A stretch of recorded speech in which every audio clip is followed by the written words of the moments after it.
15절 나의 사랑하는 자가 많이 행음하였으므로 거룩한 제육이 그에게 떠났거늘 나의 집에서 무엇을 하는고 그가 악을 행하며 기뻐하도다. 나 여호와가 그 이름을 일컬어 좋은 행실 맺는 아름다운 푸른 감람나무라 하였으나 큰 소동 중에 그 위에 불을 피웠고 그 가지는 꺾였도다.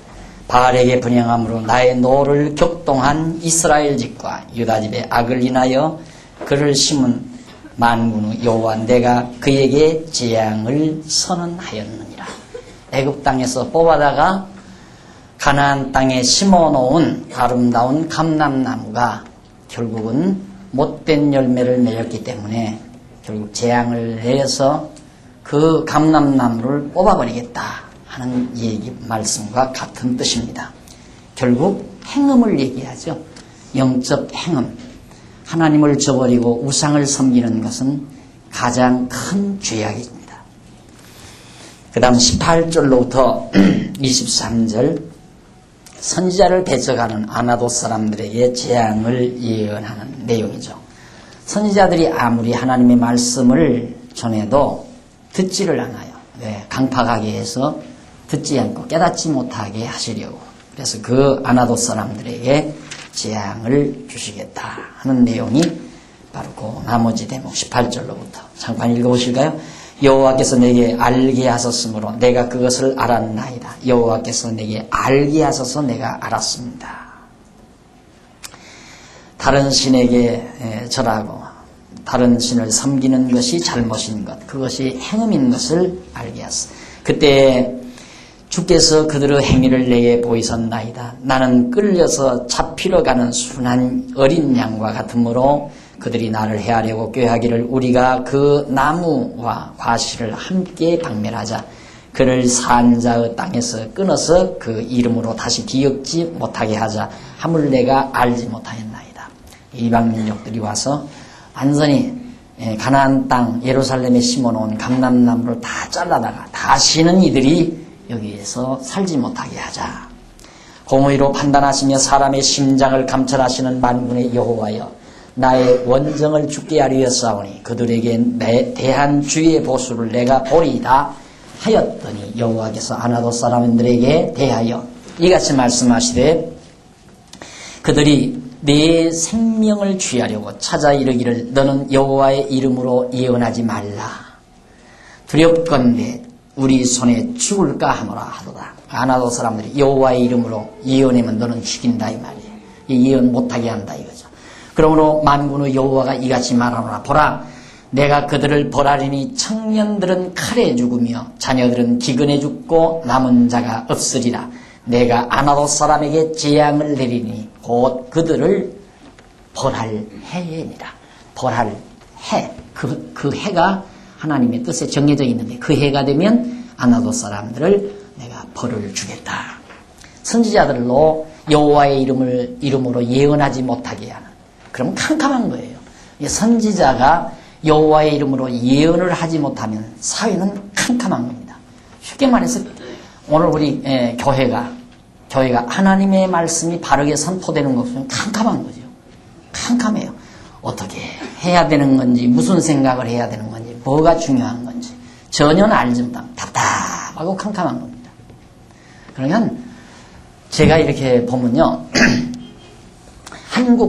한국식 기독교는 다 눈 멀게 해놓고 귀 멀게 해놓고 들어도 무슨 소리인지도 모르고 보아도 뭔지 모르게 다 해놓으면 그 왜 지팡이 하나 있죠? 지팡이 하나 딱 내면 그거 잡고 끌고 가면 다 따라가야 돼요. 아무것도 안 보이니까 이거 놓치면 내가 어디로 갈지 모르잖아요. 그게 소경 인도하는 거나 똑같은 거죠. 모르니까 안 가르쳐주고 못 가르쳐주고 못 가르치니까 저분 따라가면 뭐가 있겠거니 하고 따라가는데 있기는 뭐가 있어요. 10년 따라가도 없어요. 없어요. 절대 없어요. 확 트임이 없다 이 말이에요. 사람이라는 게 이렇게 답답하다가 뭔가 확 트여야 되거든요. 우리 삶도 그러잖아요. 막막해요. 사업할 것도 없고 뭐 어떻게 생활 유지를 할 만한 어떤 답답함이 딱 봉착했는데 뭔가 어느 날 아침 전화 한 통화 받고 확 트이죠. 와, 이제는 되구나.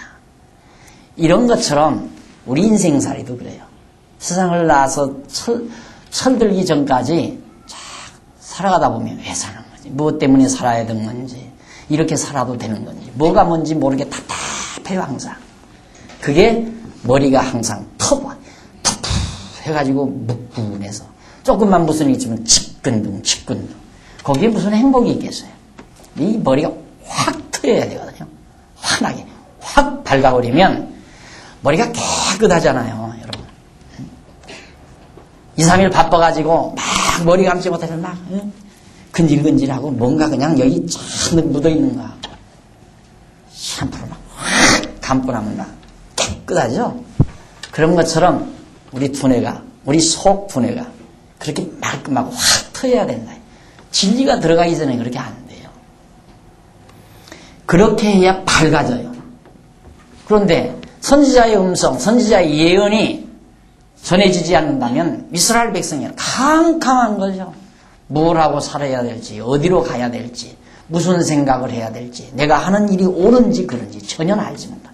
근데 아나도 사람들이 선지자로 하여금 예언을 못하게 했다. 그러니까 그들의 저를 벌받을 해가 있다. 12장 넘어갑니다. 12장 징계에 대한 항변입니다. 자, 여기서 참 중요한 부분인데요. 중요한 부분입니다. 12장 1절 거기 보면 교재는 334페이지 제일 상단 1절로 4절에 보면 에레미야가 하나님 앞에 항변을 해요. 그 항변 들을 만한 항변입니다. 우리들의 마음에 공감을, 순간적인 공감을 줄 만한 항변이에요. 악인들의 형통함에 대하여 선지자가 여호와께 항변을 해요. 여호와여, 내가 주와 쟁변할 때에는 주는 의로우시니이다. 그러나 내가 주께 질문하옵나니 내가 질문 하나 할 거 있습니다. 하나님께, 여호와께. 악한 자의 길이 형통하며 패역한 자가 다 안락함은 무슨 연고입니까? 왜 우리들은 이렇게 그냥 모질게 우리를 고통을 주고 하나님의 택한 백성들은, 그런데 무엇 때문에 하나님께서는 도대체 이 세상에 이 악한 자, 사악한 이방 모든 무리들이 저렇게 형통하고 모든 일이 다 잘 돼. 형통하고 그리고 패역한 자가 편안하다. 즐겁고 안락하다. 편안하고 즐거운 이유는 뭡니까? 에레미야도 속이 상하지요. 하나님의 택한 백성들은 이렇게 대적들이 쳐들어와서 예루살렘을 에워싸고 이제 불바다 만들 판이거든요. 이런 고통을 겪게 되는데 가만히 보니까 사악한 무리들, 하나님을 알지도 못하고 경외하지도 않는 그런 자들은 다 형통하고 편안하고 즐겁단 말입니다. 열받잖아요. 하나님 이게 무슨 이유입니까? 하고 내들었어요. 우리도 그런 때 참 많죠. 우리도 그런 때 대개 신앙생활하다가 중간에 실망하고 낙심하는 이유가 바로 이런 부분입니다. 하나님이 살아계시다면 왜 나에게 이런 어려움을 주겠는가? 이거고요. 또 하나님이 살아계시다고 믿어지면 무엇 때문에 나에게는 이런 괴로움을 주는가? 나는 저 사람보다 내가 더 악하단 말인가? 내가 아무리 보아도 나는 하나님 앞에서 꽤 선하게 살았는데 저 사람들은 하나님을 믿지도 않고 섬기지도 않는데 왜 저 사람들은 다 잘되고 편안하게 사는데 나만 이렇게 고통을 당해야 되나? 이걸 이기기가 힘든 거예요. 그래서 에레미야도 하나님께 항변을 한 겁니다. 그러니까 주께서 그들을 심으심으로 그들이 뿌리가 박히고 그 악인들을 하나님이 심었다고 말이에요. 당연하죠. 자, 바벨론도 하나님이 심어놓은 거예요. 아수르도 하나님이 심어놓은 거고 메대도 그리고 파사도 또 뿐만 아니라 모압, 암몬, 에돔, 애굽 이런 사악한 백성들, 사악한 무리들을 다 하나님이 갖다가 잘 심어가지고 거름 주어서 뿌리가 깊이 뻗어서 무성하게 다 잘 자라게 한 거란 말입니다. 지금 바벨론이, 이 당시는 바벨론이 최고로 강대한 세력 아니에요? 누가 키웠는가? 하나님이 키운 거예요. 하나님이 그걸 심어서 키웠다고 말해요. 사악한 백성을. 이해가 안 가죠. 하나님이 무엇 때문에? 우리는 보통 무슨 생각을 해요? 악인들은 이 땅 위에서 하나도 존속 못하게 다 그냥 하나님이 쳐 없애려고 그러는데 어떤 데는 바빠서 그냥 놔두는 것도 있고 안 그러면 하나님이 힘이 모자라서 할 수 없이 그냥 아유 모르겠다 나도 힘 모자라서 저거 처치 못하겠다 해서 놔두는 줄로 착각하는 분들이 있어요. 그래서 하나님은 항상 악의 세력이 이 땅에 팽창을 하나님은 머리가 아파가지고 저걸 어떻게 처치했으면 좋기는 좋겠는데 저걸 처치할 능력이 모자라서 하나님이 애를 달는 하나님으로 대부분 다 그렇게 알고 있어요. 대부분 다. 그러니까 우리가 도와드리자 이거예요. 하나님의 일을 우리가 도와드리자. 그래서 내가 열심히 악을 제거하려고 하고 내가 불의를 열심히 제거하려고 노력하고 한심한 사람들이죠. 하나님이 키워요. 하나님이 키워놓는 악인을 누가 감히. 자 보십시다. 하나님이 그렇게 다 심어서 길러놨습니다. 장성하여 뿌리가 박히고 장성하여 열매를 맺었거늘 그들의 입은 주께 가까우나 그 마음은 멉니다. 입술로는 하나님께 가까운 듯 해도 마음은 다 멀리 있는 사람들입니다. 여호와여 주께서 나를 아시고 나를 보시며 내 마음이 주를 향하여 어떠함을 감찰하시오니 양을 잡으려고 끌어냄과 같이 그들을 끌어내시되 죽일 날을 위하여 그들을 예비하옵소서. 하나님이여 저걸 가만 놔두면 안 됩니다. 저 악한 사람들 안락하게 사는 사람들 형통하게 사는 저 악인들 우상 섬기고 사는 악인들 저걸 가만 놔둬서 되겠습니까? 하나님 끌어내서 죽일 날을 위하여 그들을 예비하십시오. 그들을 끌어내가지고 죽일 날 언젠가 하나님께서 멸망할 날을 위하여 그들을 준비해 놓으십시오. 언제까지 이 땅이 슬퍼하며 온 지방의 채소가 마르리이까 짐승과 새들로 멸절하게 되었사오니 이는 이 땅 거민이 악하여 스스로 말하기를 그가 우리의 결국을 보지 못하리라 함이니이다. 그러니까 이 짐승과 새들도 멸절하게 되었사오니 이는 이 땅 거민이 악하여 스스로 말하기를 그가 우리의 결국을 보지 못하리라. 결국은 우리의 결국이 형편없이 되질 것을 말하고 있어요. 그 다음 5절 네가 보행자와 함께 달려도 피곤하면 어찌 능히 말과 경주하겠느냐. 네가 평안한 땅에서는 무사하려니와 요단의 창이란 중에서는 어찌하겠느냐. 내 형제와 아비의 집이라도 너를 속이며 내 뒤에서 크게 외치나니 그들이 내게 좋은 말을 할지라도 너는 믿지 말지니라. 5절로 13절 계속되는 13절까지가 선지자의 항변에 대해서 여호와께서 답변을 해주시는 내용이에요. 5절로부터 네가 보행자와 함께 달려도 피곤하면 어찌 능히 말과 경주하겠느냐 그 말이에요. 너 예레미야 너는 말하고 지금 경주해야 될 사람인데 걸어가는 사람하고 그렇게 가면서 네가 피곤해하면 너 지금 짜증 부리는 거 보니까 너 피곤하다 그 말이에요. 너 나한테 그렇게 항변하는 거 보니까 너 피곤해서 지금 그런다 그 말이에요. 하나님께서 지금 예레미야에게 답변을 마땅한 거죠. 사람이 피곤하지 아니하고 발랄하고 정말 신나서 사는 사람은 절대 짜증 부리지 않습니다. 애들도 건강하게 명랑하게 자라는 애들은 짜증이 없어요. 뭔가 머리가 터프하다든가 마음이 괴롭다든가 뭔가 좀 불편하면 공연히 침을 대고 짜증을 부려요. 애기들만 그런 게 아니에요. 어른들도 그래요. 어른만 그러는 게 아니고 우리 교회 집사님들도 그래요. 공연히 집에서 짜증나가지고 교회 와서 그럴 거 뭐 있어요? 안 그래요? 또 짜증 부릴 일도 없잖아요. 따지고 뭔 일이에요? 뭐 아침에 된장찌개 짰다고? 아이고 짜면 물 부으라고 그랬잖아요. 그걸로 짜증 부렸죠. 생활비 조금 줄어들었다고요? 줄어들어서 모자라면 갚아오러요. 가서 하루만 건물 청소해주면 유리창 닦아가지고 건물 청소해주면 4, 5만 원 주잖아요. 창피하다고요? 그럼 가만히 앉았고요. 얼마나 쉬워요. 창피하면 가만히 앉았고 돈 모자라면 가서 벌고.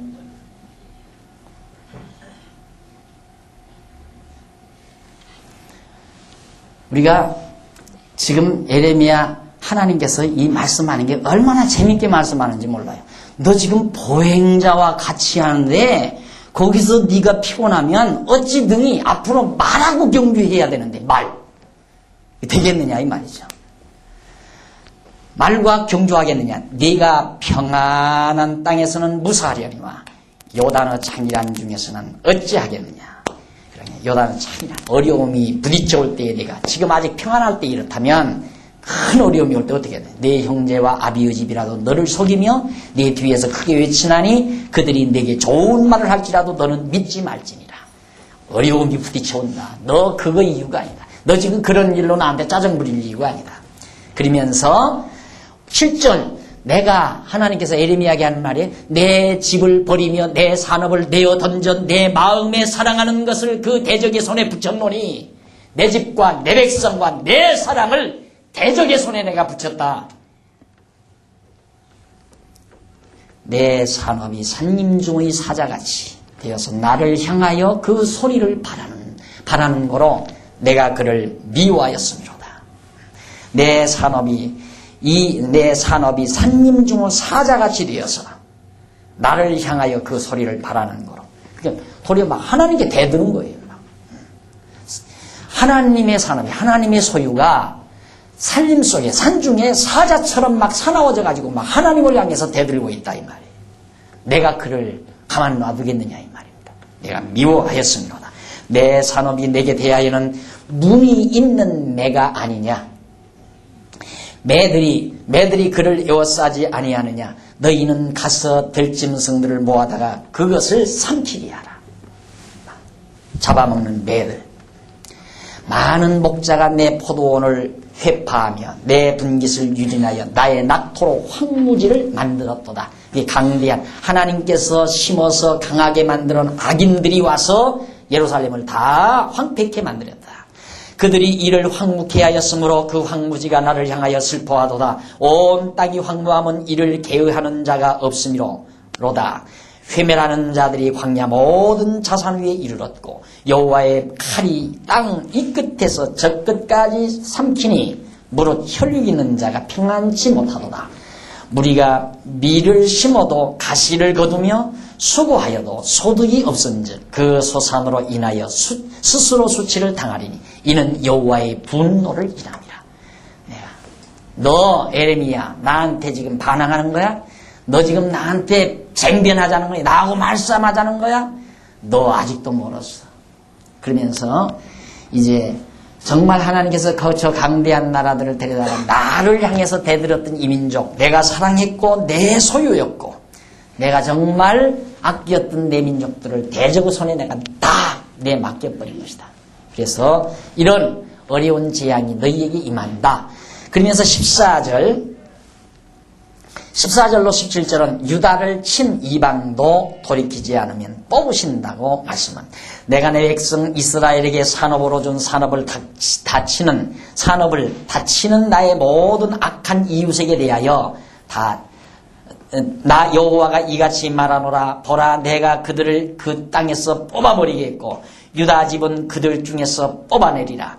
내가 그들을 뽑아낸 후에 내가 돌이켜 그들을 긍휼히 여겨서 각 사람을 그 산업으로 각 사람을 그 땅으로 다시 인도하리니 그들이 내 백성의 도를 부지런히 배우며 사는 여호와 내 이름으로 맹세하기를 자기들이 내 백성을 가리켜 바알로 맹세하게 한 것 같이 하면 그들이 내 백성 중에 세움을 입으려니와 그들이 그리하지 아니하면 내가 반드시 그 나라를 뽑아 멸하리라 여호와의 말이니라. 이것이 답변입니다. 왜 하나님께서 악인이 저렇게 형통하고 악인이 저렇게 안락합니까? 하고 예레미야가 질문하니까 결국은 그러면 너놈들이 못되게 굴어서 그런다. 내 백성, 내 사랑하는 백성 너희들이 나를 향해서 도리어 사자처럼 달겨드니까 내가 어떻게 안 미워하느냐. 그래서 내가 너희를 저들의 손에 던져버리려고 그래서 그들을 강대하게 키워놓은 거다. 이제 그들이 너희를 다 진멸한다. 그냥만 진멸하는데 끝까지 진멸하도록 놔두는 것이 아니라 예레미야야 내가 언젠가는 저놈들을 친다. 악인들을 다 쳐버리겠다 이거예요. 그들을 다 뽑아버리겠다. 그리고 유다 집은 그들 중에서 뽑아내리라. 참 재밌죠? 여기 지금 예루살렘이에요. 예루살렘에 있어요 아직은. 예루살렘에서 바벨론으로 일로로 뽑아 옮긴다 이 말이에요. 이스라엘 유다 백성들을 일로로 뽑아 옮긴다. 그럼 바벨론에 심는다 이 말이죠. 바벨론을 강대하게 이 악인들을 형통하게 안락하게 만들어서 이 땅에 와서 이들이 와서 다 잡아가도록 만들게 하겠다. 그 다음 어떻게 하느냐? 에레미야야, 나한테 쟁변하지 말라, 반문하지 말라. 나 계획 있다. 그게 뭐냐면 내가 이 바벨론을 뽑아 없애겠다 이 말이죠. 뽑아 없애고 그 다음 너희들은 여기에서 뽑아다가 다시 여기에 심겠다. 예루살렘에 심겠다 이 말이에요. 다시 심겠다. 뽑아다가 다시 심겠다. 그래서 에레미야 선지서는 전체적으로 뽑으시고 심으시는 하나님 여호와를 우리에게 계시하시는 말씀이라고 그랬죠. 뽑으시고 심으시는 하나님 여호와. 돈도 떼게 하시고 다시 찾게 하시고, 건강도 가져가시고 다시 건강도 찾게 하시고, 그게 하나님이에요. 그런 과정에서 우리를 가르치기 위한 거예요. 그런데 우리는 일단 돈 벌었다, 이걸 안 놓치고 죽을 때까지 꼭 갖고 살게 하면 좋겠다. 물론 꼭 갖고 하나님 여호와 잊지 않고 살면 좋죠.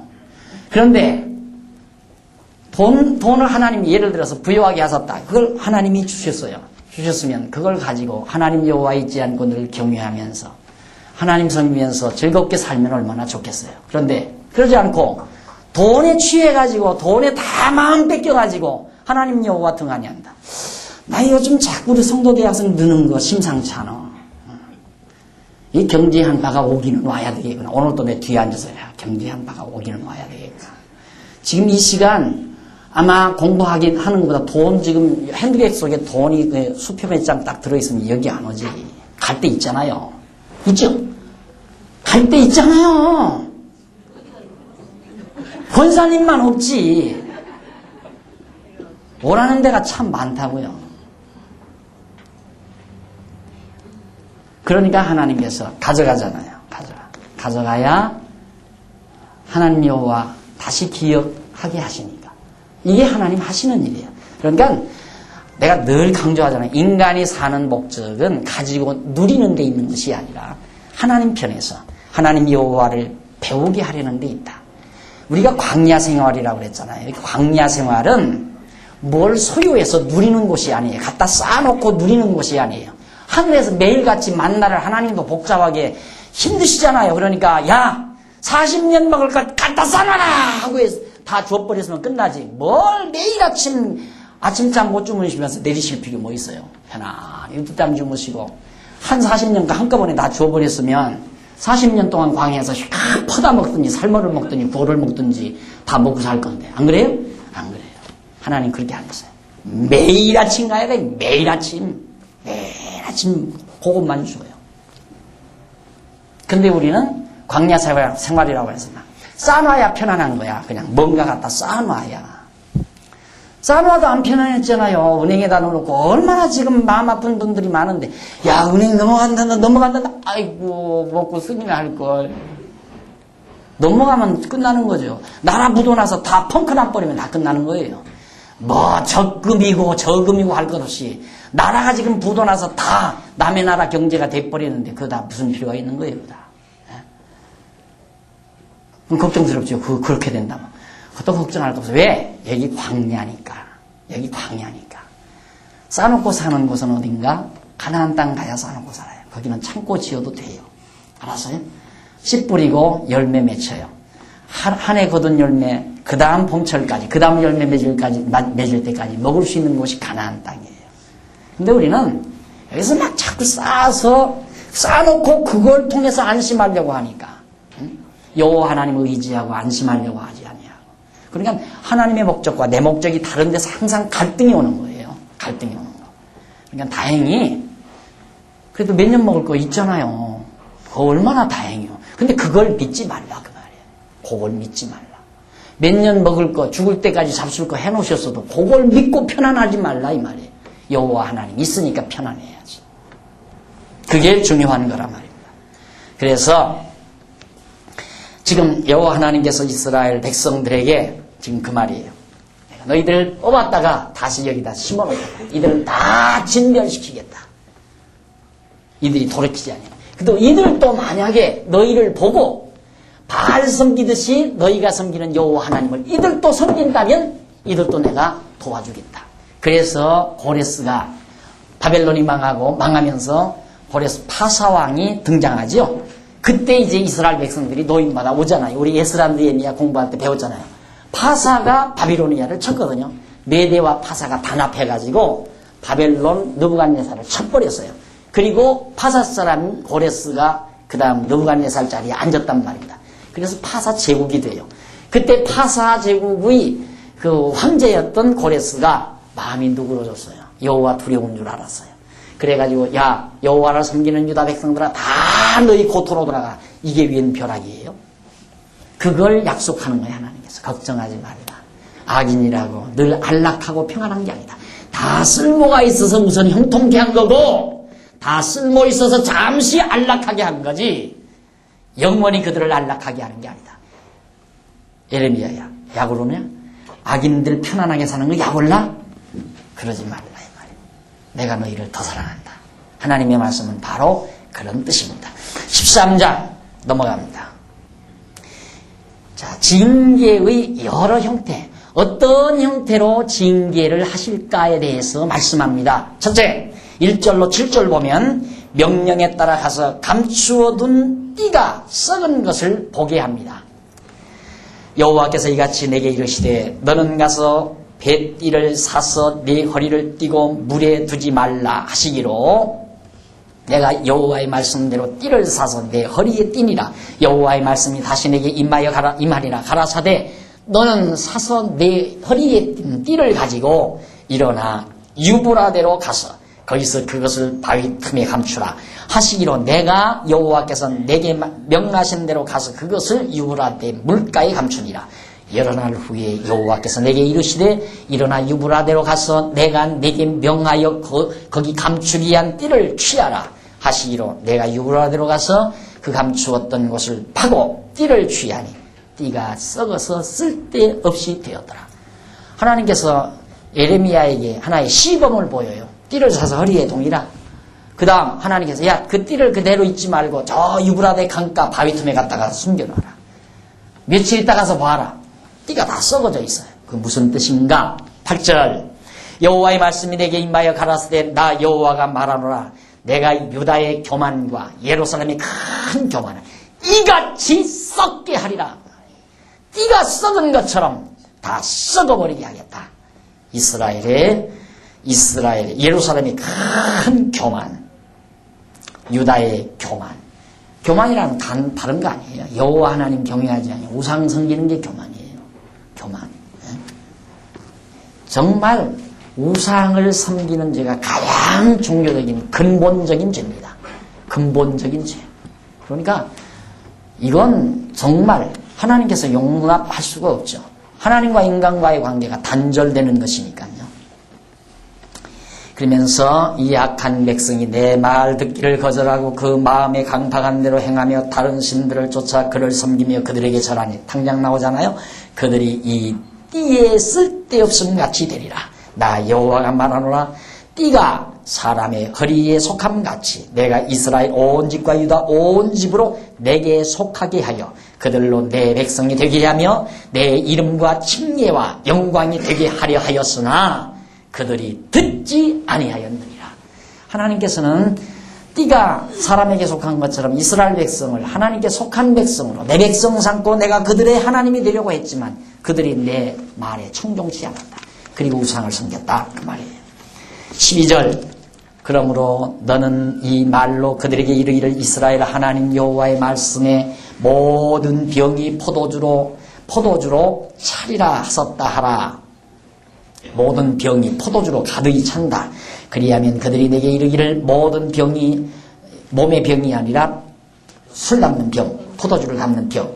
그러니까 포도주로 찰 줄을 우리가 어찌 알지 못하리요 하리니 너는 다시 그들에게 이르기를 여호와의 말씀에 보라. 내가 이 땅의 모든 거민과 다윗 위에 앉은 왕들과 제사장들과 선지자들과 예루살렘 모든 거민으로 잔뜩 취하게 하고 또 그들로 피차 충돌하여 상하게 하되 부자간에도 그러하게 할 것이라. 내가 그들을 불쌍히 여기지 아니하며 관용치 아니하며 아끼지 아니하고 멸하리라 하셨다 하라. 여호와의 말이니라.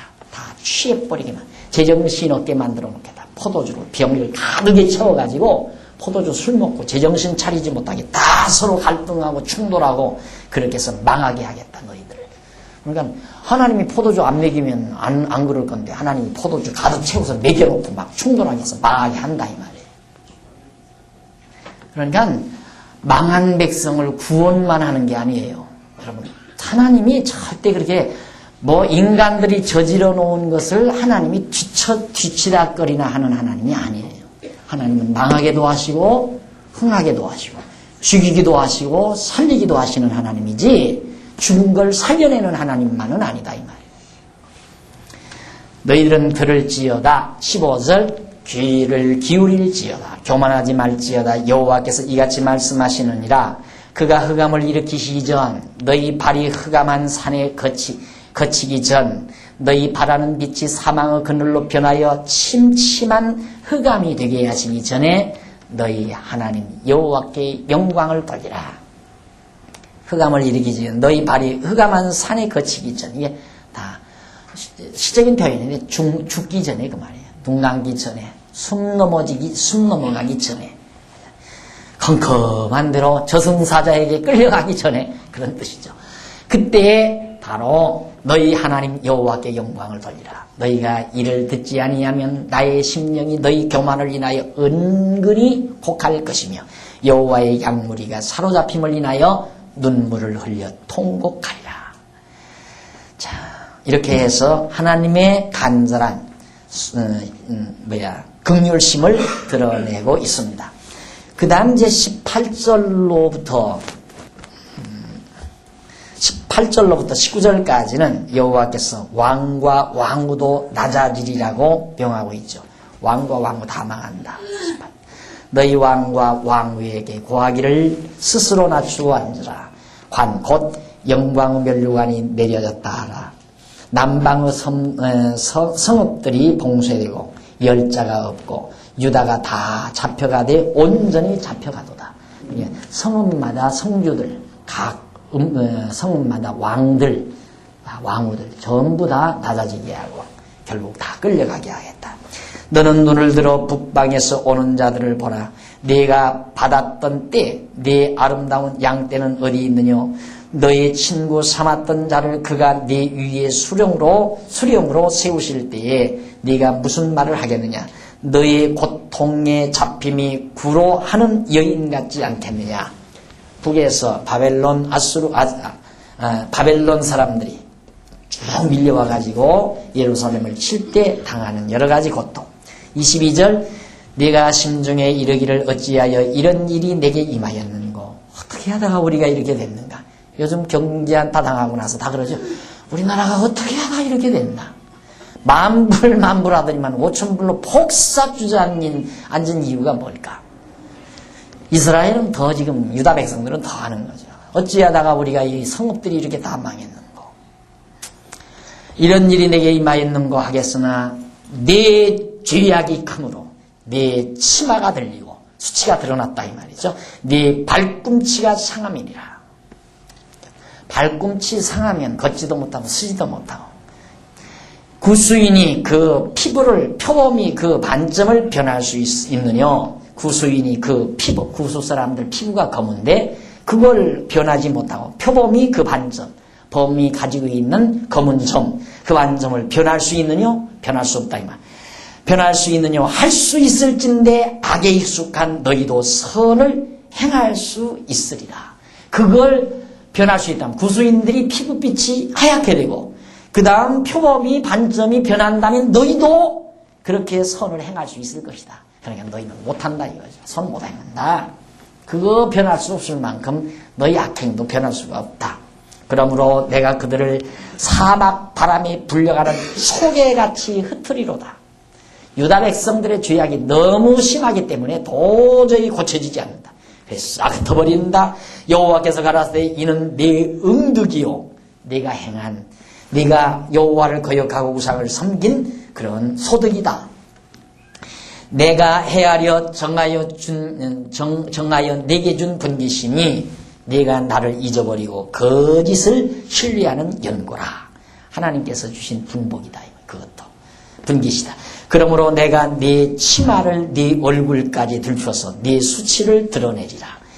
내가 너의 간음과 사특한 소리와 더러 작은 산 위에서 행한 네 음행의 비루하고 가증한 것을 보았노라. 여호와를 경외하지 아니하고 우상을 섬기는 이 영적 행음을 내가 다 보았다. 화 있을진저 예루살렘이여, 네가 얼마나 오랜 후에야 정결하게 되겠느냐. 얼마나 세월이 오래가야 정결하게 정해져 있는데 70년 가야 돼요. 70년 동안 가야 예루살렘이 정결하게 된다. 14장 이렇게 해서 넘어갑니다. 14장부터 이제 16장까지는 어떤 내용이냐면 예루살렘에 대한 징계 내용입니다. 이제 구체적으로 예루살렘에 대한 징계 내용. 예루살렘에 대한 징계.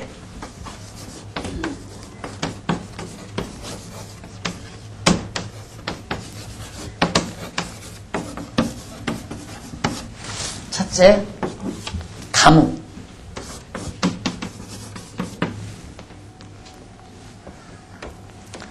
예루살렘에 하나님께서 징계내는데 가뭄에 대한 경고입니다. 가뭄. 비를 내리지 않고 모든 곡식이 타 죽어가도록. 요즘으로 말하면 경제 안파죠. 이게 초급이에요. 쉽게 말하면. 이스라엘의 경제적인 어려움은 하나님의 징계의 초급이란 말입니다. 가뭄을 하나님께서 주신다.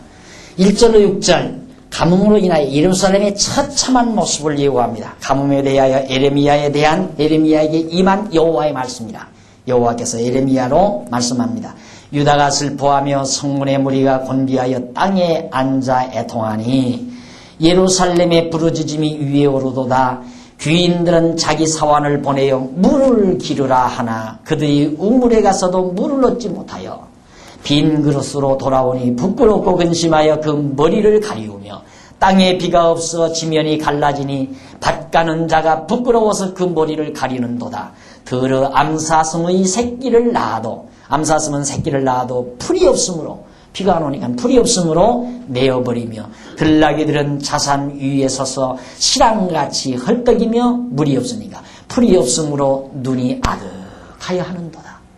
이렇게 가뭄이 임할 걸 말해주면서 7절로 9절 선지자가 여호와를 향해 회개하고 구원하시기를 간구합니다. 여호와여, 우리의 죄악이 우리에게 대하여 증거할지라도 주는 여기 주의 뭐를 위하여?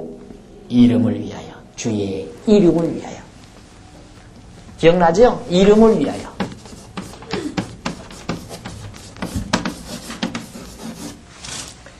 내 백성을 위하여가 아니라 이스라엘 백성을 위하여가 아니라 여호와의 이름을 위하여.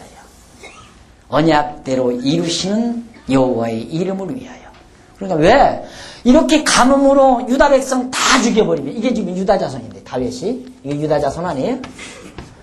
자, 아브라함 때, 야곱 때 유다 자손으로 하여 네 자손이 영원히 통치자가 되리라. 영원한 통치자가 내게서 나오리라. 언약을 했는데 여기서 유다 자손 가뭄으로 다 배고파 죽게 하고 목말라 죽어버리게 만들면 여호와의 이름, 언약대로 이 언약대로 이루시는 여호와의 이름이 다 허망한 것이 됩니다. 그러니까 여호와 당신 이름을 위하여 우리를 그대로 망하게 해서는 안 됩니다. 얼마나 정확한 얘기예요. 그러니까 기도는 엄밀히 따져서 수준 높은 기도는 나를 위해서 하는 게 아니에요. 누구를 위해서? 저분을 위해서. 하나님, 이름이 여호와 아니세요? 하나님, 이름이 여호와 아니세요? 이 말만 하면 최고로 높은 기도예요. 가장 수준 높은 기도. 그러니까 하나님이 꼼짝 못하네. 야곱이 하나님을 이겨먹은 것도 여호와 이름 가지고 이겨먹은 거예요. 하나님, 나 바단 아람으로 갈 때 베델에서 하나님 나타나서 뭐라고 하셨습니까? 나로 하여금 큰 민족 이루게 한다고 하지 않았습니까? 그런데 지금 에서가 와서 날 죽이려고 합니다. 내 새끼들 죽이고 나 다 죽여버리면 베델에 나타났던 여호와의 이름은 도대체 뭐가 됩니까? 하나님이요. 에서가 지금 날 죽이려고 옵니다. 그래서 야곱에게 하나님이 꼼짝 못하고 진 거예요. 여호와의 이름. 여기도 역시 당신의 이름을 위하여. 6절이죠? 네, 7절. 증거할지라도, 그러니까 여기는 여호와여 우리의 죄악이 우리에게 대하여 증거할지라도, 물론 우리가 우상 섬기고 다 아세라 목상 섬기고 이방신 섬긴 것 우리 다 증거됩니다. 이것이 다 증거돼서 사실일지라도 그 죄 때문에 우리를 다 죽여버린다면 여호와의 이름 허망한 것 됩니다. 그러니까 그렇게 될지라도 주는 주의 이름을 위하여 일하소서. 주님의 이름을 위해서 일하셔야지. 우리의 타락함이 많으니이다. 우리가 너무너무 죄가 많습니다. 그러니까 우리 때문에 일하신다면 우리 다 멸망시켜야 됩니다. 우리를 위해서 일하지 말고 여호와의 이름을 위하여 일하십시오. 너무 에레미야의 기도가 수준이 높죠. 정말 꼼짝 못하게, 하나님을 꼼짝 못하게. 우리가 주께 범죄하였나이다. 이스라엘의 소망이시여 곤란한 때의 구원자시여 어찌하여 이 땅에서 거류하는 자같이 하룻밤을 유숙하는 행인같이 하시나이까. 어떻게 하나님이 이 땅에 와서 잠시 하룻밤 쉬고 가는 사람처럼 우리를 그렇게 내버리려고 합니까? 이 말이에요. 어찌하여 놀라 벙벙하는 자 같으시며 구원치 못하는 용사 같으시니. 야, 이거 하나님 어떻게 이렇게 멍멍한. 와, 진짜. 여호와여 주는 오히려 우리 중에 계시고 우리는 주의 이름으로 일컬음을 받는 자이오니 우리를 버리지 마옵소서. 이거 어떻게 하나님이 안 들어줘요? 지나가는 행인이 아닙니다. 하나님 지나가는 행인 그거이 아니고 지금 우리 주에 계시고 우리 소망입니다. 당신은. 그러니 우리는 주의 이름으로 일컬음을 받는 자입니다. 주님의 이름으로, 여호와라는 이름으로, 여호와의 이름으로 일컬음을 받는 당신의 백성입니다. 그러니 우리 구원하셔야지요. 당신 이름을 위하여 우리 구원하셔야지요. 이 말이에요. 왜 그렇게 벙벙하십니까?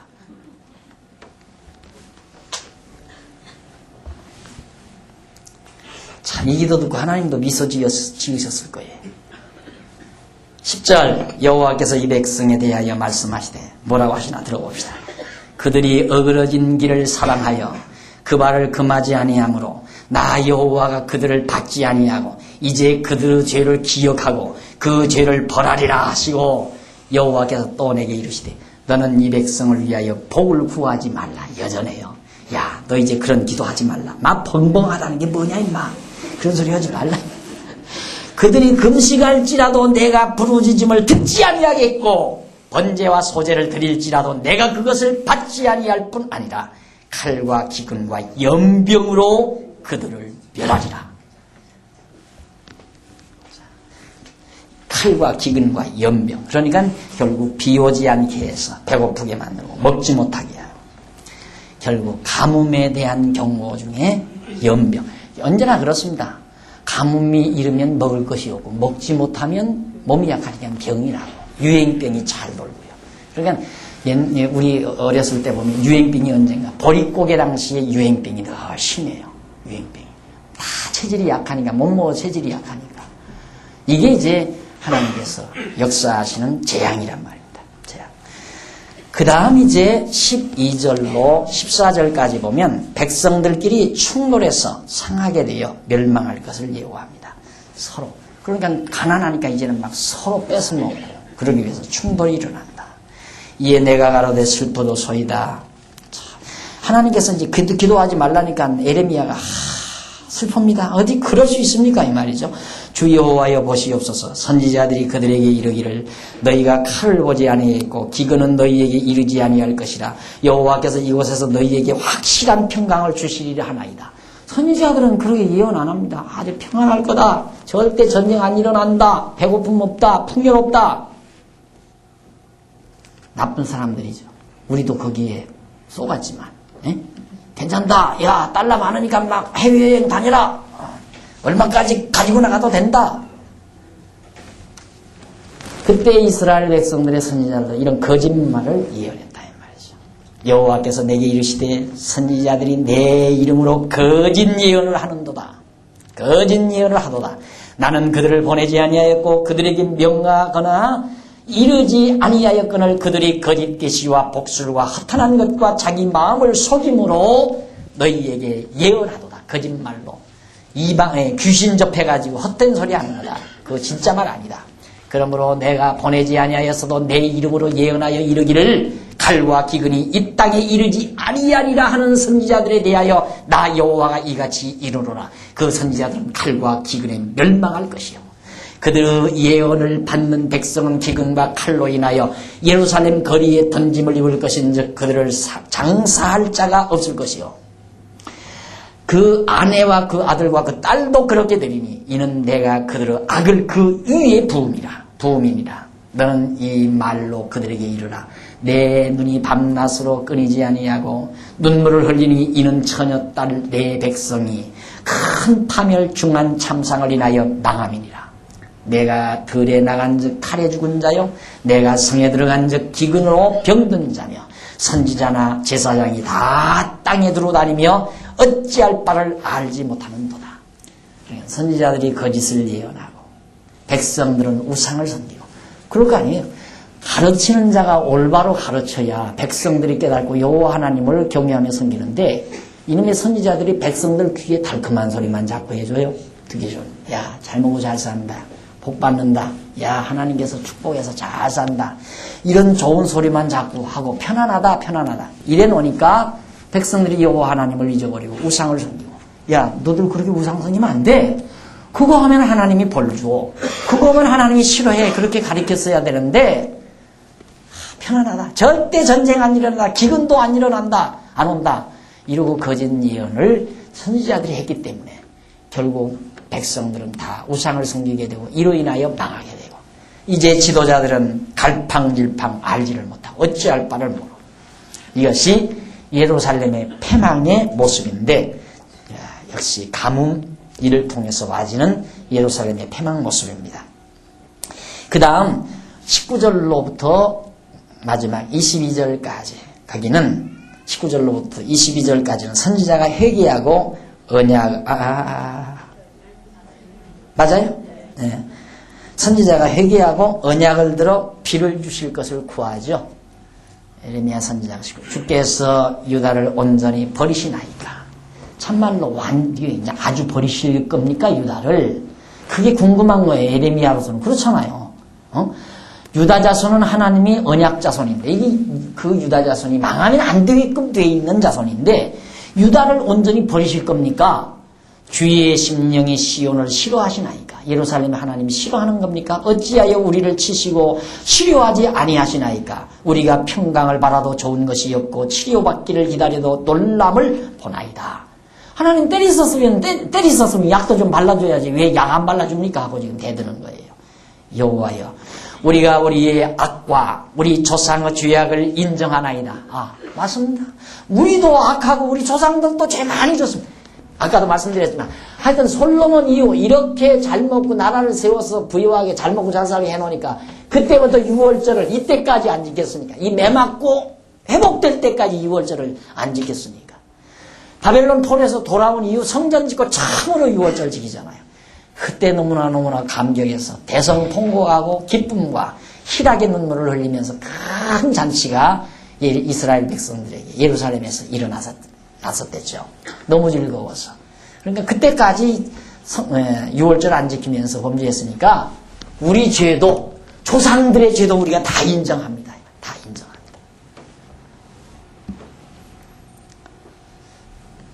우리 악과 우리 조상의 죄악을 인정하나이다. 우리가 주께 범죄하였나이다.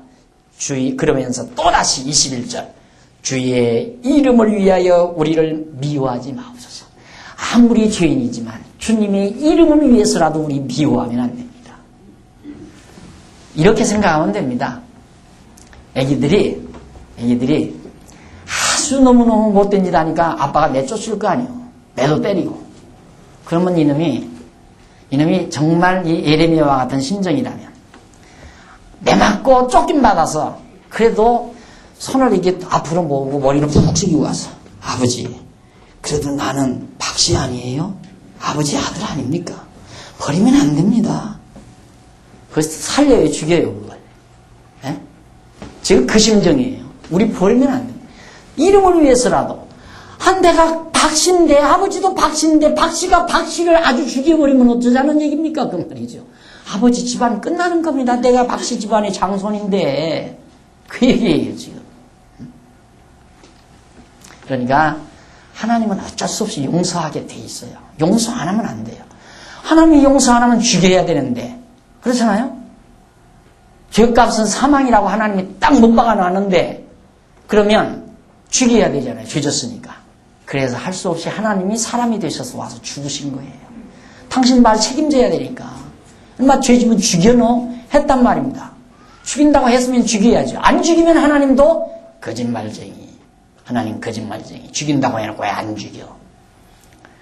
그러면 또 거짓말쟁이가 될 수도 없잖아요. 그러니까 하나님께서 너 죄지면 죽여. 죄값은 사망이야. 하나님께서 무엇 때문에 인간으로 이 땅에 오셔서 우리 죄를 대신해서 죽으실 이유가 뭡니까? 바로 하나님의 언약을 이루기 위해서예요. 나를 안 죽이려니까. 나 죽이면 하나님의 언약도 안 이루어지잖아요. 영원한 유다 자손이 영원히 하나님의 인도를 받을, 하나님의 사랑을 받을 족속으로 이미 언약된 족속인데 망하면 안 되니까. 그래서 주의 이름을 위하여 우리를 미워하지 마옵소서. 주의 영광의 위를 욕되게 마옵소서. 영광의 위, 주의 이름이나 영광의 위나 같은 얘기예요. 욕되게 마옵소서. 우리와 세우신 주의 언약을, 당장 나오죠? 주의 언약을 기억하시고 패하지 마옵소서. 여기서 온전히 유다 자손 다 죽여버리면 언약하신 이 아브람과의 언약도 여기서 다 패해버리고 맙니다. 패함.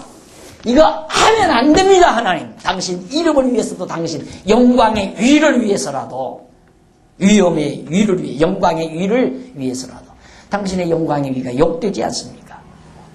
당신의 이름도 더럽혀지고, 그러니까 절대로 우리를 죽이면 안 됩니다. 언약을 기억하시고 패하지 마옵소서. 열방에 허무한 것 중에 능히 비를 내리게 할 자가 없나이까? 없나이? 있나? 봐요. 내가 미리 지금 없다 그 생각을 해가지고 자꾸 없자라고. 열방에 허무한 것 중에 능히 비를 내리게 할 자가 있나이까? 없다고 말이죠. 어느 신이 비를 내리게 할 자가 있습니까? 아무도 없습니다. 하나님밖에는 없습니다. 여호와밖에. 하늘이 능히 소나기를 내릴 수 있으리까? 하늘 스스로가 내리지 못합니다. 우리 하나님이 여호와여 그리하는 자가 주가 아니시니까 비를 내리게도 하시고 내리지 않게도 하시는 분이 주님이십니다. 여호와이십니다. 그러므로 우리가 주를 앙망하옵는 것은 주께서 이 모든 것을 만드셨습니다. 모든 것 만들고 주관하고 비를 내리기도 하고 내리지 않게도 하시고 그런 전능자이기 때문에 우리가 주를 지금 앙망하고 있는 거예요. 참 기도 보시죠. 예레미야의 기도, 하나님이 안 들을래야 안 들을 수 없는 기도죠. 기도는 그렇게 하는 거예요. 이렇게 기도하라. 꼭 언제나 하나님의 이름을 붙들고 늘어져야 돼요. 이름. 아들이 아버지한테 용서받으려면 아버지 성씨 붙들고 늘어져야 돼요. 아버지 나 박씨예요. 아버지 장손이에요. 죽여요 살려요. 논문서 갖다가 다 탕진해서도 할 수 없어요. 뭐 죽여요? 죽이면 절대 되는데 집안 망하는데 장손 죽여버리면 망하는 거예요. 집안. 요즘에는 하나씩밖에 안 났는데 울며 겨자 맺기로 논문서 나간 거 집문서 나간 거 안타깝지만 할 수 없이 등 두들겨줘야 되고 머리 쓰다듬어줘야 되고 이놈아 그래 내가 네 애비다. 다시 그러지 말라. 그리고 용서하시는 것이 아버지이듯이 하나님도 우리에게 그런 분이십니다. 15장. 자, 그 다음 15장에는 징계의 경고, 가뭄. 이제 이렇게 가뭄을 통해서 그 다음 두 번째는 징계. 때리는, 물론 가뭄도 하나의 징계죠. 어떻게 때리실 건가? 징계에 대한 경고인데 15장 1절로 4절. 네 가지로 멸하고 므낫세의 죄로 열방에 흩을 걸 말해요. 네 가지. 네 가지가 뭔가? 15장. 여호와께서 내게 이르시되 모세와 사무엘이 내 앞에 섰다 할지라도 모세와 사무엘이, 모세는 율법의 대표, 사무엘은 선지자의 대표예요. 예, 모세와 사무엘이 내 앞에 섰다 할지라도 내 마음은 이 백성을 향할 수 없나니. 하나님도 단호하게 내가 너 엄마 무슨 소리야? 나 절대 모세와 사무엘이 내 앞에 섰다 할지라도 나 절대 내 백성으로 내 얼굴 향할 수 없다. 그들을 내 앞에서 쫓아내치리라. 하나님도 답답하죠.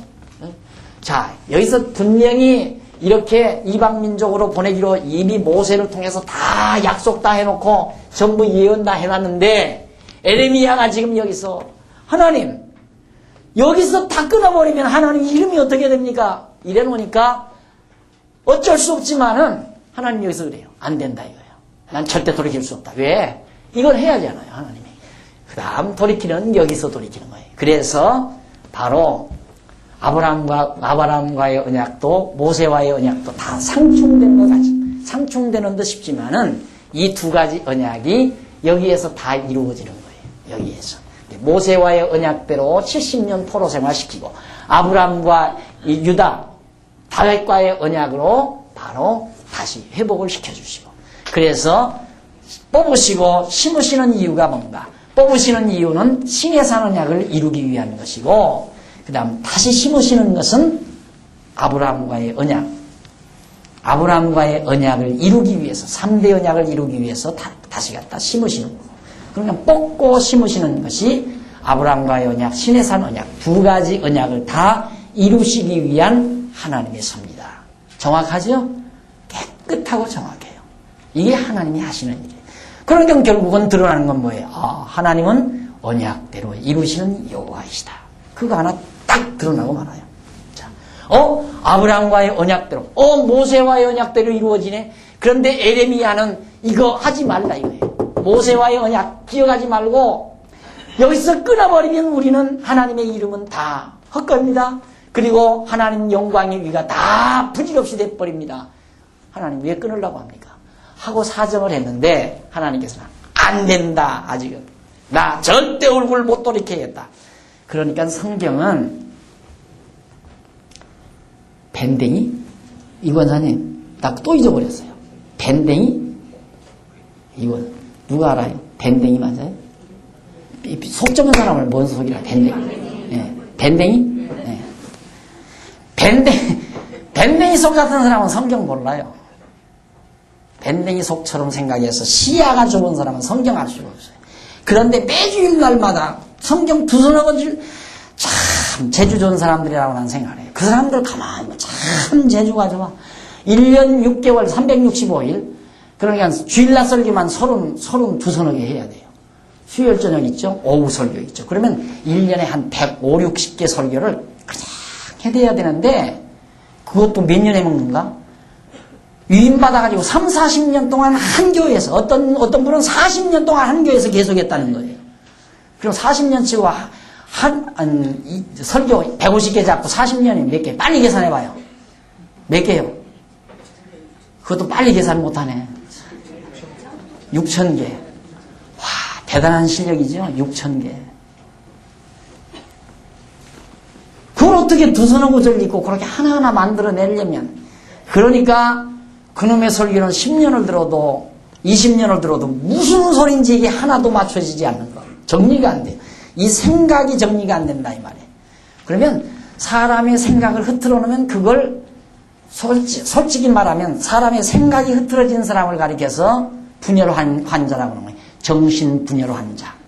그래서 현대 그런 토막 설교를 계속 주일날마다 외치는 그런 장소는 분열 환자 생산 공장이라고 생각하면 돼요. 정신분열 환자 생산 공장. 네? 들으면 들을수록 분열 현상이 일어나요. 생각이 분열돼요. 오늘은 이 말 들으니까 이렇다. 또 전화를 들으니까 저렇다.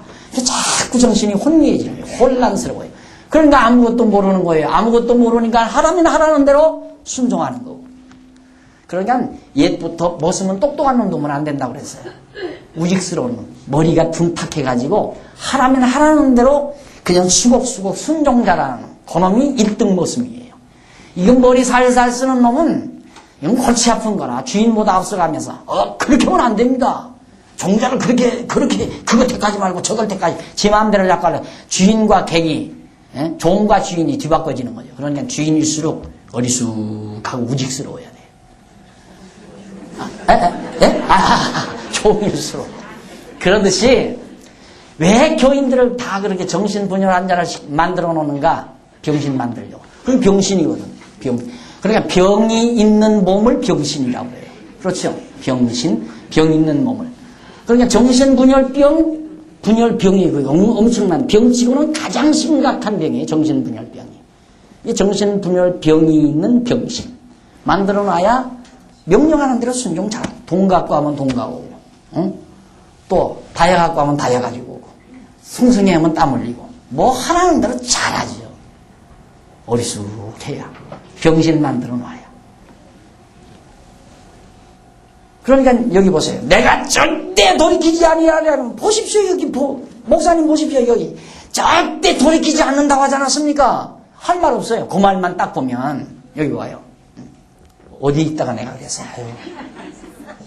내가 열받으면 잊어버려. 나 몇 절? 15장? 6절? 1절? 맞아요.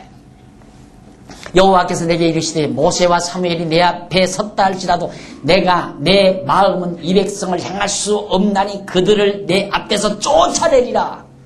하나님 절대 용서 안 합니다.